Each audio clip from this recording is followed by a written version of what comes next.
سن 40 ہجری کا رمضان اہل بیت پر قیامت بن کر آیا۔ 19 رمضان کی صبح باقی دنوں سے مختلف تھی، کیونکہ 19 رمضان کی فجر اولاد علی کے لیے قیامت سے کم نہ تھی۔ تاریخ کہتی ہے امام علی جانب مسجد ہوئے، آپ مسجد میں آئے اور گلدستہ اذان پر آ کر 19ویں رمضان کی اذان دی کہ مسجد میں اوندھے منہ لیٹا عبد الرحمن ابن ملجم سو رہا تھا۔ آپ علیہ السلام اس کے قریب گئے، اس کو اٹھایا اور کہا نماز پڑھو۔ ابن ملجم کو اٹھا کر آپ اپنے مصلی پر آئے اور نماز پڑھانا شروع کی۔ پہلی رکعت کا پہلا سجدہ تھا کہ اتنے میں ابن ملجم اپنی صف سے اٹھا، اپنی تلوار کو فضا میں بلند کیا اور فاتح خیبر کے سر پر وار کر دیا۔ یہ وار ٹھیک اس جگہ لگا تھا جہاں جنگ خیبر میں آپ کو زخم آیا تھا۔ جس تلوار سے آپ پر وار کیا گیا اس تلوار کو 1 مہینے سے زہر میں بجھایا ہوا تھا۔ بس امام علی علیہ السلام کے سر میں شگاف ہو گیا اور فضاؤں میں قد قتل امیر المومنین، قد قتل امیر المومنین کی صدائیں بلند ہونے لگی۔ امام علی علیہ السلام نے فرمایا فزت برب الکعبہ، رب کعبہ کی قسم آج علی کامیاب ہو گیا۔ آپ نے فوراً مٹی سر میں ڈالنا شروع کی اور زخم کو بھرنا شروع کیا اور کہا بیٹا حسن نماز کو مکمل کرواؤ۔ بس نماز مکمل ہوئی اور ایک گلیم یعنی موٹی چادر کو منگایا گیا، آپ علیہ السلام کو اس میں لٹایا گیا۔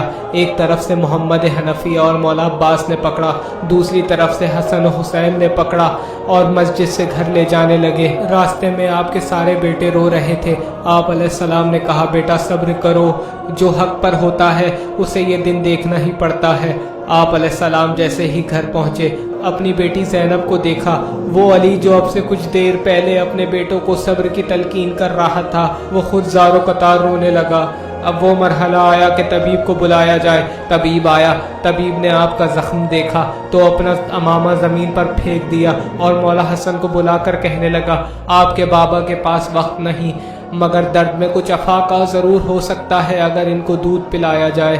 تاریخ کہتی ہے جیسے ہی یہ بات کوفے کے یتیم بچوں کو پتہ لگی جن کو علی دودھ پلایا کرتے تھے، وہ سارے بچے دودھ کے پیالے لے کر امام علی علیہ السلام کے گھر کے باہر جمع ہونا شروع ہو گئے۔ مگر آپ کی کریمی کے کیا کہنے کہ جب ابن ملجم کو گرفتار کر کے آپ کے سامنے لایا گیا، آپ علیہ السلام نے کہا بیٹا حسن اس کی رسیوں کو ڈھیلا کر دو۔ امام حسن سے کہا بیٹا حسن اگر میں زندہ رہا تو میں جانوں اور یہ جانے، اور اگر میں اس دنیا سے چلا گیا تو اسے ایک ضربت کے بدلے ایک ہی ضربت لگانا۔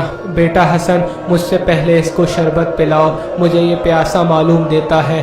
امام علی علیہ السلام نے ابن ملجم کو مخاطب کرتے ہوئے پوچھا اے ابن ملجم میں تیرا اچھا امام نہ تھا جو تو نے میرے بچوں کو عید سے پہلے یتیم کر دیا؟ بس پورا دن مختلف اصحاب آتے رہے، گفتگو ہوتی رہی، آپ وصیتیں کرتے رہے۔ دن گزرا، 20 رمضان کا دن آیا اور وہ وقت آیا کہ 20 رمضان کی رات آ گئی۔ اصحاب کو وصیتیں کرنے کے بعد کہا جو پوچھنا چاہتے ہو پوچھو، اس سے پہلے میں تمہارے درمیان سے چلا جاؤں۔ بس گفتگو ختم ہوئی، امام نے اصحاب سے رخصت کیا اور فرمایا اب تم علی کو محشر میں پاؤ گے، اب جو وقت رہ گیا ہے وہ میرے بچوں کا ہے۔ اپنے بچوں کو بلایا اور وصیتیں کرنا شروع کی، میرے بچوں تقوی اختیار کرنا، نماز قائم کرنا، روزہ رکھنا، زکوٰۃ دینا، یتیموں اور بے سہاراؤں کے ساتھ شفقت اور انصاف سے پیش آنا، اور تمام اہل بیت کا ہاتھ امام حسن کے ہاتھ میں دے دیا۔ ایک مرتبہ بی بی ام البنین آئی اور فرمایا مولا آپ نے سب کا ہاتھ حسن کے ہاتھ میں دے دیا مگر میرے عباس کا ہاتھ کسی کے ہاتھ میں نہ دیا۔ امام علی علیہ السلام نے امام حسین کو بلایا اور مولا عباس کا ہاتھ امام حسین کے ہاتھ میں دے دیا۔ 20 رمضان کی رات گزری، 21 کا دن آیا۔ ظہر کے وقت کے قریب امام حسن کو بلایا، کہا بیٹا حسن تکیے لگا دو۔ تکیے لگائے گئے، آپ علیہ السلام لیٹ گئے، ذکر الہی کرنا شروع کیا۔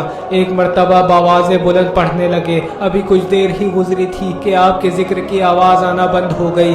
امام حسن علیہ السلام آگے بڑھے اور کہا انا للہ و انا الیہ راجعون، مومنو تمہارا امام مارا گیا۔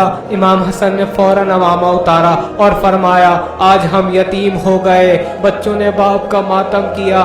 آپ کا غسل و کفن امام حسن نے بڑے اہتمام کے ساتھ فرمایا اور اس کے بعد آپ کو سپرد خاک کر دیا۔